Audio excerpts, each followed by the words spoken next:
로마서 5장, 10장 5절부터 13절 말씀 가지고 가까이에 있는 구원이라는 제목으로 함께 은혜를 나누고자 합니다. 1970년대, 77년에 나온 CM송 중에 제가 좋아하는 노래가 있습니다. 하늘에서 별을 따다 하늘에서 달을 따다 두 손에 담아드려요. 그 다음은 아시죠? 이것은 윤영주 씨가 작사, 작곡하고 노래를 불렀는데요. 아주 솜사탕같이 부드럽고 아름다운 멜로디로 오랫동안 사람들이 흥얼거리며 따라 부르는 CM송 중에 최고라고 말들을 합니다. 그러나 하늘에서 별이라도 따다 준다는 말은 윤영주 씨가 만들어낸 말이 아니라 남자들이 사랑하는 여자의 마음을 얻기 위해 오랫동안 상투적으로 써온 말입니다. 이는 사랑하는 사람의 마음을 얻기 위해서라면 하늘에서 별이라도 따다가 두 손에 가득 안겨줄 만큼 무엇든지 다 주겠다라는 뜻입니다. 그러나 이러한 말은 게리 체프만이 쓴 5가지 사랑의 언어 중에서 제1 사랑의 언어가 선물인 사람에게만 해당이 됩니다. 선물을 좋아하는 사람들에게는 하늘에서 별이라도 따다 준다면 좋겠죠. 제1 사랑의 언어가 그런데 함께하는 시간인 사람에게는 하늘에서 별을 따다 주는 것은 별 의미가 없습니다. 상대에게 관심을 집중하고 함께 대화하고 제 아내 같으면 함께 텃밭 가꾸는 일을 해주고 또 함께 산책하면서 사랑하는 여자의 마음을 얻을 수 있는 것입니다. 제1 사랑의 언어가 함께한 시간인 여인에게 자기 생각대로 하늘에서 별을 따다 주며 사랑하는 사람의 마음을 얻으려고 한다면 괜히 돈만 버린다, 괜히 헛수고한다, 이렇게 생각할 것입니다. 오늘 말씀에 나오는 유대인들도 자기들 생각대로 하늘에서 별이라도 따다가 가져고 오고, 여기서 보면은 그 지옥이라는 말은 깊은 곳을 말합니다. 바닷속 깊은 곳. 에 가서 진주라도 캐다리 드는 심정으로 불가능한 율법을 만들어서 그것을 지키면서 하나님께 사랑을 고백한다고 했다는 것입니다. 그러나 바울은 이러한 노력이 하나님께는 헛수고라고 말하고 있는 것입니다. 이 말씀을 보면서 우리는 어떻게 하면 헛된 율법주의에 빠지지 않고 참된 믿음으로 구원을 얻을지 생각해 보도록 하겠습니다. 5절부터 8절에는 구원은 멀리 있는 것이 아니다는 말씀입니다. 바울은 5절에서 8절에서 두 사람의 모세를 인용합니다. 정확히 말하면 두 시대의 모세입니다. 첫 번째 모세는 이집트에서 나온 지 얼마 안 되었던 비교적 젊은 날의 모세입니다. 5절에서 바울은 레위기 18장 5절을 인용합니다. 모세는 이집트에서 나와 광야를 지나던 출애굽 1세대들에게 의롭다함을 얻는 것에 대해서 기록했는데 그것은 기록된 율법을 행한 사람은 의로 산다는 것입니다. 왜냐하면 그 율법을 통해서 의롭다함을 얻게 하려고 지킬 율법을 처음으로 하나님께서 주셨기 때문입니다. 레위기 모세가 전한 말씀을 듣던 이들은 이집트에서 노예 생활하던 사람들입니다. 열재앙을 통해 보여주시는 하나님의 능력을 다 본 사람들입니다. 유월절의 양의 피로 구원받은 사람이고 홍해가 갈라져서 구원을 받은 사람들입니다. 불기둥과 구름기둥으로 인도하고 만나와 메추라기로 먹이신 것도 경험한 사람입니다. 이 땅이 생긴 이래로 이 사람들보다 하나님의 은혜를 더 많이 체험한 사람들은 어디에도 없습니다. 레위기 모세는 이렇게 하나님과 함께 하심을 경험한 사람들에게 하나님께서 늘 동행해 주셨는데 율법에 기록된 대로 행하면 그 의로 산다고 한 것입니다. 정말 놀라운 것은 그렇게 하나님께서 늘 함께 보여주시며 그 능력을 경험했는데도 이 사람들은 하나님과 동행하는 방법을 모르고 불순종하다가 광야에서 다 죽었습니다. 하나님은 진실된 마음으로 하나님의 뜻에 순종하며 하나님과 함께 걷기를 원하셔서 그들의 캠프에 하나님께서 불기둥과 구름기둥으로 함께 다니며 함께 해주셨는데 이들은 두려워하기만 하고 눈가림으로 형식적인 율법만 지켰기 때문에 다 망한 것입니다. 그래서 바울은 이번에는 신명기의 모세를 인용합니다. 신명기 모세는 이제 세월이 흘러서 나이가 많아졌고 죽을 날이 가까웠을 때 한 말입니다. 그때는 출애굽 첫 세대들은 다 죽고 광야에서 태어난 광야 세대들이 남아있을 때입니다. 6절에서 8절은 바울이 신명기 30장 12절에서 14절을 가지고 예수 그리스도께 적용해서 말한 것입니다. 이 말씀은 모세가 말년에 광야에서 태어난 다음 세대들에게 어떻게 하면 그들의 부모 세대들처럼 주님과 동행하는 방법을 모르고 다 멸망하지 않을 수 있는지 주의사항을 한 가지 덧붙인 겁니다. 율법을 얻는 이에서 모두 다 실패하는 이유는 하나님의 사랑의 언어를 몰랐기 때문입니다. 하나님의 사랑의 언어는 함께 동행하는 것입니다. 하나님의 마음을 알고 하나님과 함께 동행하는 것입니다. 하나님의 마음을 모르고 단지 두려워하고 하늘에서 별이라도 따다가 지키는 것처럼 불가능한 율법 조항들을 만들어서 하나님 앞에서 형식적으로 지키며 눈가림만 하려고 했기 때문입니다. 두려워 떨며 피하기보다 하나님의 마음을 알고 하나님의 뜻에 순종했어야 했습니다. 순종할 마음은 먹지 않고 어떻게 하면 벌을 받지 않을까 하는 생각에 피하려고만 했습니다. 그래서 하나님의 뜻대로 행하지 못하고 다 죽은 것입니다. 오늘날도 마찬가지입니다. 사람들 앞에서 눈가림만 하는 것은 결국 하나님의 존재는 인정하지 않는 것입니다.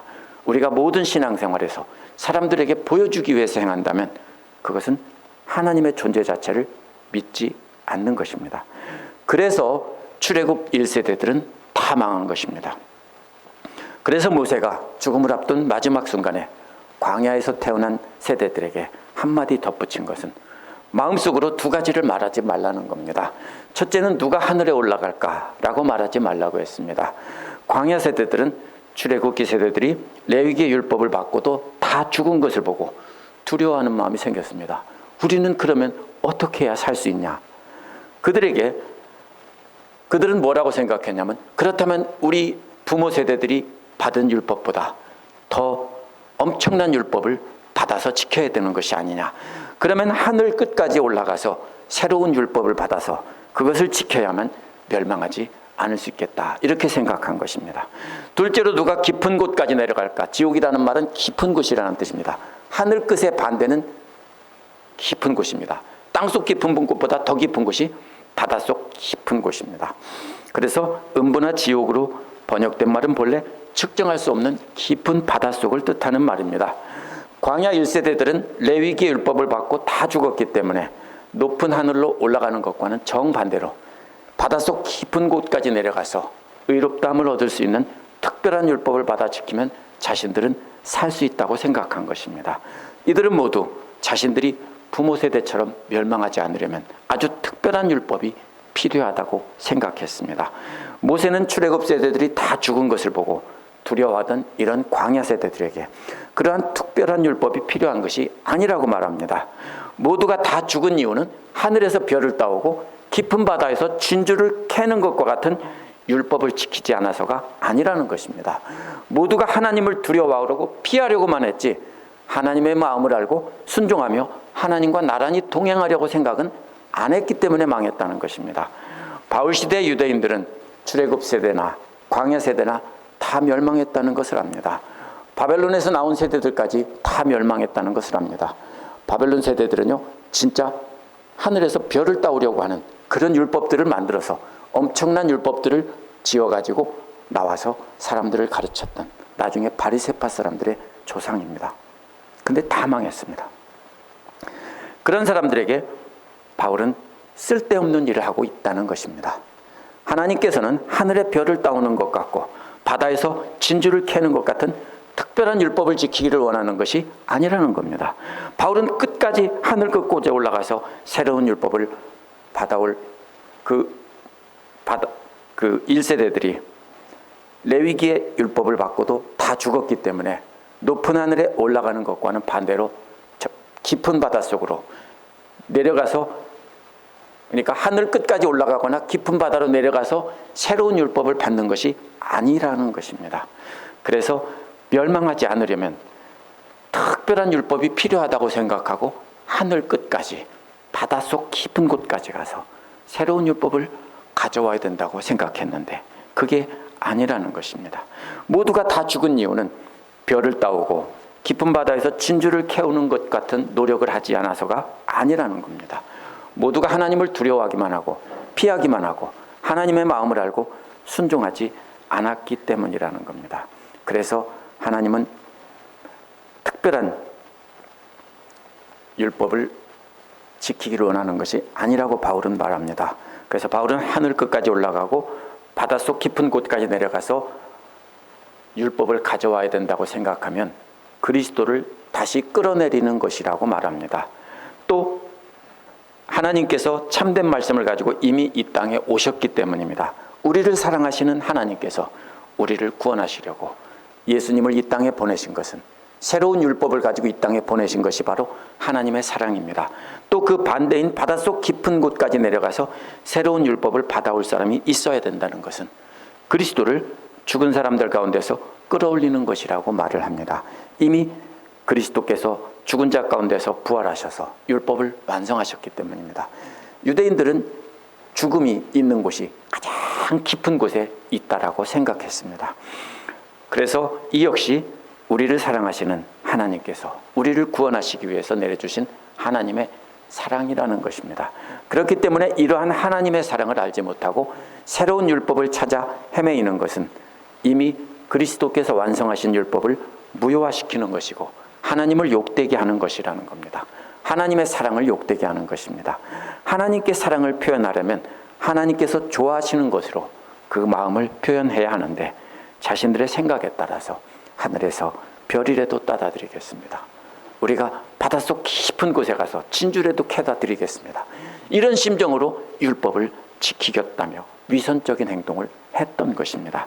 레위기 세대들 다 죽고 심령기를 받던 세대도 다 죽고 바벨론 포로로 잡혀갔던 세대도 다 죽었습니다. 이런 사람들은 모두가 하나님의 사랑의 언어를 알고 하나님 말씀을 지키며 하나님과 동행하는 사람들이 없었기 때문입니다.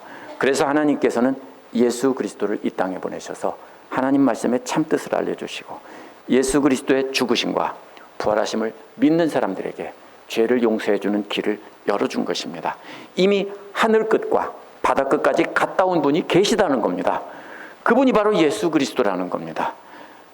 바로 그 그리스도를 마음으로 믿고 입으로 시인하여 하나님께서 시인하는 것이 하나님께서 최고 기뻐하는 사랑의 언어라는 것입니다. 그런데 유대인들은 그러한 예수 그리스도를 메시아가 아니라고 죽이고 다른 메시아를 보내달라고 했습니다. 하늘 끝에 올라가고 바다 끝에까지 내려가서 자신들에게 구원해 줄 율법을 줄 그 메시아를 달라고 했던 것입니다. 이스라엘 사람들은 그 메시아가 군사적인 승리로 자기들의 번영을 이끌어 줄 것으로 기대했습니다. 유대인들은 예수 그리스도가 이미 오셨다 가셨는데도 새로운 메시아가 오셔서 놀라운 율법을 주면 자기들이 살 것이라고 생각했습니다. 유대인들은 수백 년 동안 율법을 완성하기 위해 수많은 랍비들이 전통을 개발했습니다. 수많은 랍비들이 전통을 개발한 그것을 다 지키면 구원을 얻을 것이라고 생각했습니다. 그들은 하나님의 사랑을 알지 못하고 랍비들의 전통으로 대신하려고 했습니다. 그렇게 해서 하늘까지 올라가려고 하고 땅끝까지 내려가서 하나님을 기쁘게 할 수 있다고 생각했습니다. 그래서 바울은 그러한 구원은 이미 그리스도를 통해서 성취되었으니까 절대로 그렇게 말하지 말라는 겁니다. 인간으로서는 하늘 끝에 올라가고 바닷속 깊은 곳까지 내려가서 새로운 율법을 가져오는 것은 불가능하지만 그리스도께서 이미 이루셨다는 겁니다. 그러니까 다른 메시아를 찾거나 특별한 율법을 통해서 구원을 얻겠다고 하늘이나 바다 밑에서 구원의 길을 찾지 말라는 겁니다. 그러면 8절에서 9절은 구원은 어디 있느냐? 가까이에 있다는 겁니다. 신명기의 모세가 말한 하나님의 의를 이룰 말씀은 그렇게 하늘 끝에 있지도 않고 바닷속 깊은 곳에 있지도 않다는 겁니다. 8절을 보면 그것이 아주 가까이에 있다는 겁니다. 얼마나 가까이에 있는가 하면 최고 가까운 곳이 어디입니까? 내 입이고 내 마음, 즉 심장입니다. 하늘 끝까지 높은 곳은 사람의 몸에서 제일 높은 곳에 있는 입으로 바뀌었고요. 바닷속 깊은 곳은 사람의 속에 가장 깊은 곳에 있는 심장으로 바뀌었습니다. 신명기의 모세는 새로운 말씀을 찾을 것이 아니라 이미 입으로 말하고 심장에 간직한 그 말씀에 있다고 한 것입니다. 바울은 신명기 모세가 말한 내 입에 있고 내 마음 심장 안에 있다고 한 말씀이 바로 바울 일행이 전하는 믿음의 말씀이라는 겁니다. 믿음의 말씀이란 율법이 아니라 예수 그리스도께서 주신 하나님의 말씀의 참뜻입니다. 9절은 입으로 고백하는 것이 먼저 나오고 마음으로 믿는 것이 나중에 나왔는데요. 10절에서는 반대로 마음이 먼저 나오고 입이 나중에 나왔습니다. 그렇다면 입이 바깥쪽에 있고 마음이 안쪽에 있는 것입니다. 뭐가 중요합니까? 먼저 마음으로 믿는 것이 먼저입니다. 따라서 우리를 구원하시려는 하나님의 마음을 알고 믿는 것이, 그것을 우리의 심장 안에 간직하는 것이 먼저입니다. 그 다음에 그것을 입술로 고백한다는 것입니다. 마음으로 믿는 것은 하나님께서 예수를 죽은 자 가운데서 살리신 것을 믿는다는 것입니다. 부활의 주님을 늘 심장 안에 간직하고 살라는 겁니다. 하나님께서는 우리를 구원하시려고 오신 예수를 대신해서, 예수께서 우리를 대신해서 십자가에 죽게 하셨습니다. 하나님께서 예수를 다시 살리심으로 그 부활을 믿는 사람들은 구원하시겠다라고 정하신 겁니다. 왜냐하면 우리가 그 율법을 다 지키지 못한다는 것을 아셨기 때문입니다. 예수 그리스도의 부활을 통해 하나님의 사랑을 그 심장에 간직하고 산다면 그것이 하나님의 마음을 아는 것이고 하나님의 사랑을 깨닫는 것입니다. 따라서 우리를 사랑하셔서 예수를 이 땅에 보내셔 죽은 자 가운데서 살리신 그 부활의 주님을 우리 심장에 늘 간직하고 산다면 우리는 바로 하나님의 마음을 아는 것이고 하나님의 사랑을 깨닫는 것입니다. 그런데 복음서에 보면 여자들이 먼저 부활한 예수를 만난 뒤에 제자들에게 가서 예수께서 살아나셨다고 했는데 안 믿었습니다. 또 도마는 다른 제자들 모두가 다 만났다고 했는데도 안 믿었습니다. 오늘날도 예수 그리스도를 믿는다고 말하면서 그리스도의 부활을 믿지 않는 사람들이 있습니다. 그런 사람들은 예수 그리스도가 이 세상에서 소외된 사람들을 회복시키러 온 사회운동가로 믿습니다. 그렇게 믿는 사람들은 그러다 보니까 다른 종교도 똑같잖아요. 사회운동을 하고 사람들을 이렇게 보살피니까 그런 종교도 하나가 될 수 있다라고 해서, 그래서 그 사람들이 기독교와 불교와 천주교, 대종교, 원불교 함께 모여가지고 예배를 드리는 이유가 바로 그것입니다. 그 사람들의 생각에는 그렇게 해서 우리는 모두 예수와 석가모니와 모두가 다 하나가 될 수 있다라고 믿는 것입니다. 기독교에서 부활을 빼면 다른 종교와 차이가 없기 때문입니다. 이런 사람들은 이 세상에 소외된 사람을 돕는 일만 강조하고 성도의 부활과 영생에 대해서는 잘 말을 하지 않습니다. 근데 아예 말을 안 하면 사람들이 속인다고 하니까 살짝 말을 하지 않고 사회복음을 자꾸 강조합니다. 마음으로 예수 그리스도의 부활을 믿는다는 것은 인간의 노력으로는 불가능하기 때문입니다. 그렇기 때문에 이런 그리스도인들은 자신의 생각에 따라 소외된 사람들을 돕는 척하면서 그것이 하늘에서 별이라도 따다드리는 사랑이라고 생각하는 겁니다. 이는 성령님을 마음 중심에 모시지 않고 그 자리에 자기 자신들이 차지하고 있기 때문입니다.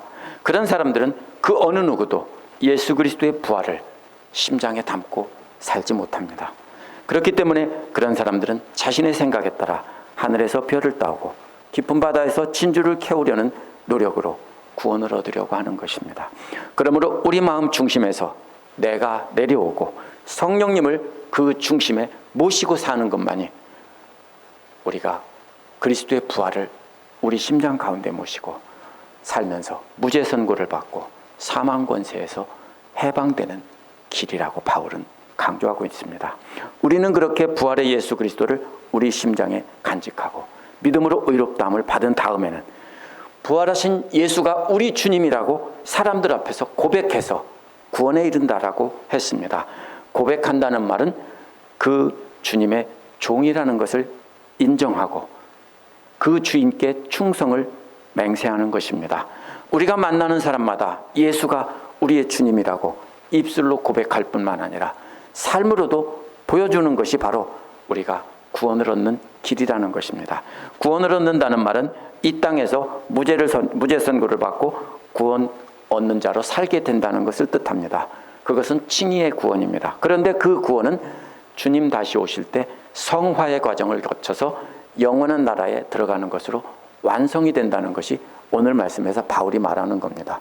그것이 바로 영화의 구원입니다. 예수님 당시 유대인들은 수많은 율법을 지킴으로써 구원을 얻으려고 했던 사람들입니다. 그들은 하늘 끝 높은 곳에 있고 바닷속 깊은 곳에 있는 율법까지 다 찾아내서 지키려고 했습니다. 그래서 예수께서 그들에게 뭐라고 했냐면 마태복음 11장 28절에서 수고하고 무거운 짐진 자들아 다 내게로 오라. 내가 너희를 쉬게 하리라고 했습니다. 그렇게 하늘에서 별을 따오고 깊은 바다에서 진주 캐오는 것 같은 쓸데없는 노력으로 수고하고 고생하고 있는 사람들에게 너희들 다 나한테 와. 내 멍에는 쉽고 가볍다라고 한 것입니다.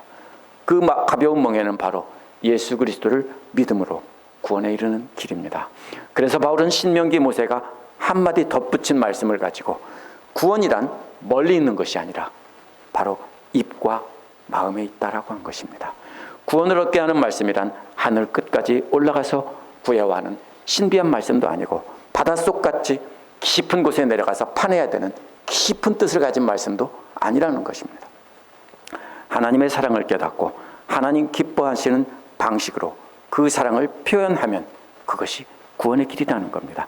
하나님 기뻐하시는 사랑의 표현은 우리와 가까이 있고 마음으로 예수 그리스도의 부활을 믿고 입으로 고백하며 삶으로 사람들에게 증거하는 것이 바로 하나님 기뻐하시는 구원의 길이라는 겁니다. 그래서 10절에서 13절에는 믿음으로 구원을 얻는 이유를 설명합니다. 구원을 받는 것은 예수 그리스도를 부활을 믿는 것에서 시작해서 그것을 입술로 고백하고 삶으로 증거하는 것으로 얻는 것입니다. 마음으로 믿은 것은 반드시 입술로 증거되어야 합니다. 입술로 증거될 뿐만 아니라 삶으로 보여줘야 합니다. 그런데 그것을 마음으로는 믿었지만 입술로 실천하지 못한 사람이 성경에 나옵니다. 아리마대 요셉입니다. 그는 부자였고 유대교에서 존경받는 사람이었기 때문에 예수를 믿었지만 사람들 앞에서 고백을 하지 못했습니다. 왜냐하면 자신이 가진 것을 다 뺏길지도 모르기 때문입니다. 그러나 그는 예수께서 돌아가신 후에는 자신이 당할 불이익을 두려워하지 않고 용기를 내서 입술로 시인한 사람입니다. 따라서 예수님의 부활을 믿지 않으면서 입술로만 신앙 고백하면 거짓말장입니다. 믿으면서 고백하지 않아도 그건 잘못된 것이지만 믿지 않으면서 말로만 하면 거짓말장입니다. 예수님을 사랑한다고 말하면서 마음속으로는 믿고 따르지 않고 손해를 보면서 삶으로 드러내지 않으면 우리는 사기꾼입니다. 말과 행동으로 증거된 믿음은 반드시 마음속에 있는 믿음과 일치되어야 하는 것입니다. 마음에 없는 말을 하면 그건 뭐라고 합니까? 거짓말장이 사기꾼이 되는 겁니다. 만약 마음에 없는 믿음을 말로 떠드는 사람은 거짓말장이나 위선자가 아니면 정신병자, 이 셋 중에 하나입니다. 그렇기 때문에 바울은 11절에서 이사야 28장 16절을 인용하면서 말합니다. 그것은 그를 믿는 자는 부끄러움을 당하지 않을 것이라는 것입니다. 이사야는 시온에 한 기초석을 두었다고 했는데 이미 시험을 마쳤는데 그것은 진귀한 기초석이라고 했습니다. 그것을 믿지 않고 별을 따오겠다고 열심히 달리기만 하는 사람들은 그 기초석에 걸려서 넘어진다는 겁니다. 그래서 부끄러움을 당한다는 겁니다. 그러나 믿는 자들은 부끄러움을 당하지 않는다는 겁니다. 여기서 부끄러움 당한다는 말이 이사야가 그림처럼 전달했는데요. 달리다가 넘어지는 겁니다. 그런데 이것이 무슨 뜻이냐면요. 재판에서 저주를 받아 멸망에 빠진다는 뜻입니다.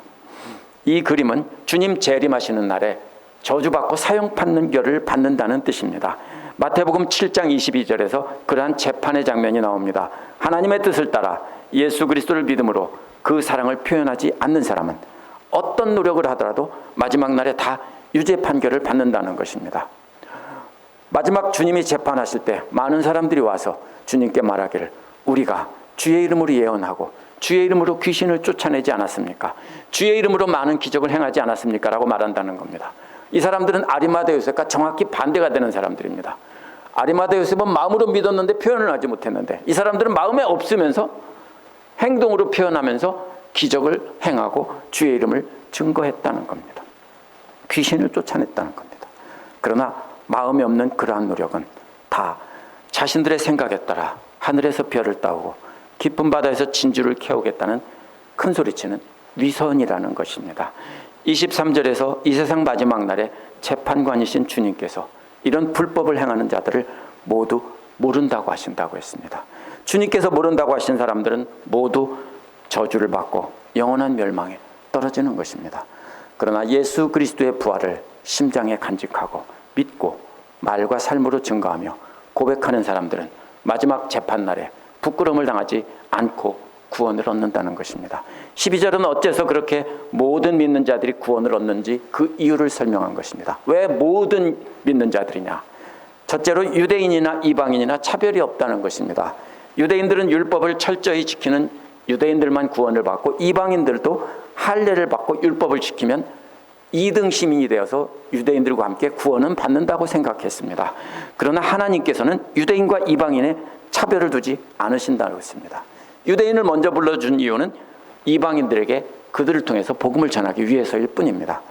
모든 믿는 자들이 구원을 얻는 둘째 이유는 주를 부르는 자는 모든 사람에게 풍성히 주시는 분이라는 것입니다.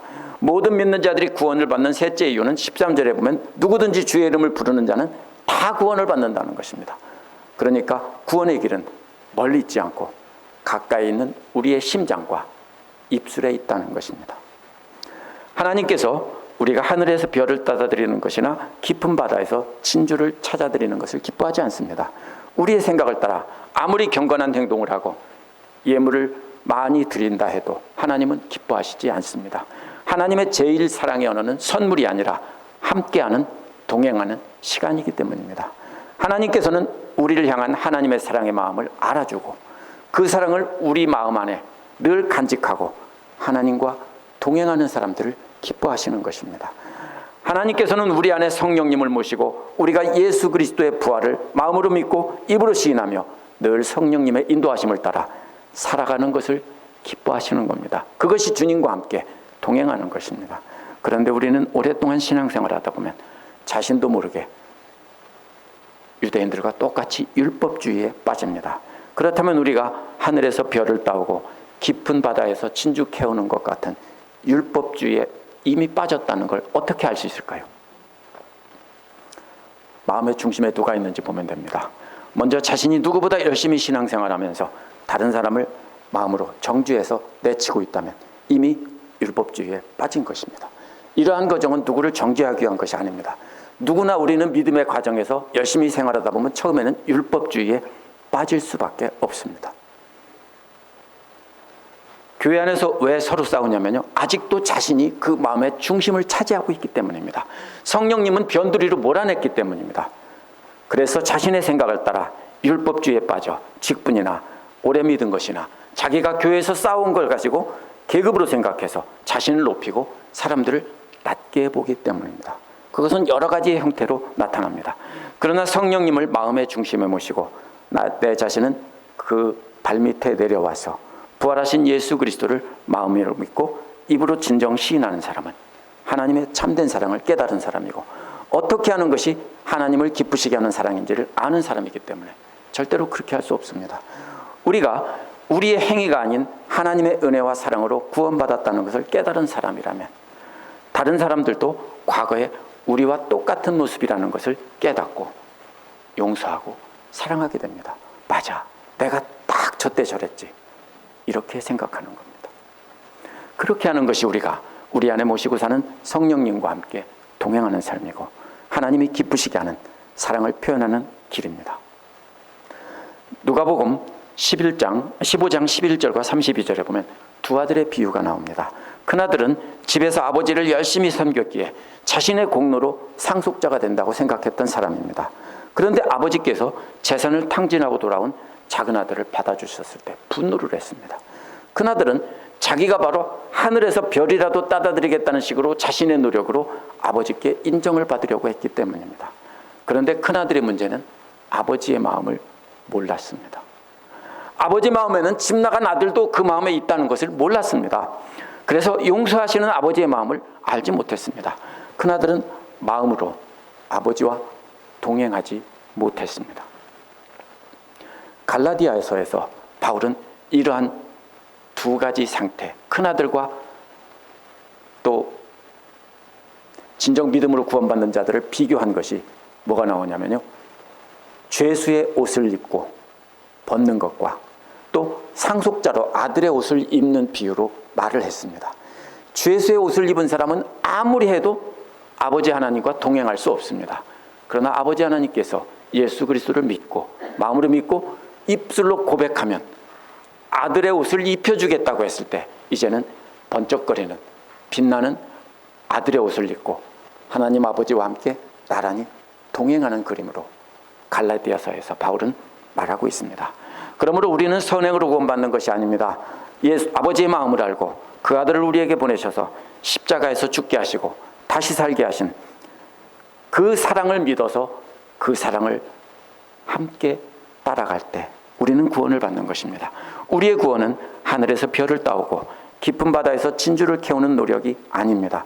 우리의 구원은 예수 그리스도의 부활을 마음으로 믿어 심장에 간직하고 입술로 시인해서 구원을 얻는 것이라고 했습니다. 결국 아버지의 마음을 알고 늘 아버지와 함께 시간을 보내는 것이 바로 우리가 구원을 얻는 길입니다. 성령님을 중심에 모시고 성령님께서 깨닫게 해주시는 말씀을 따라 사는 것이 우리가 하나님을 입술로 시인하는 것이고 하나님과 함께 시간을 보내며 하나님과 나란히 손을 잡고 동행하는 길입니다.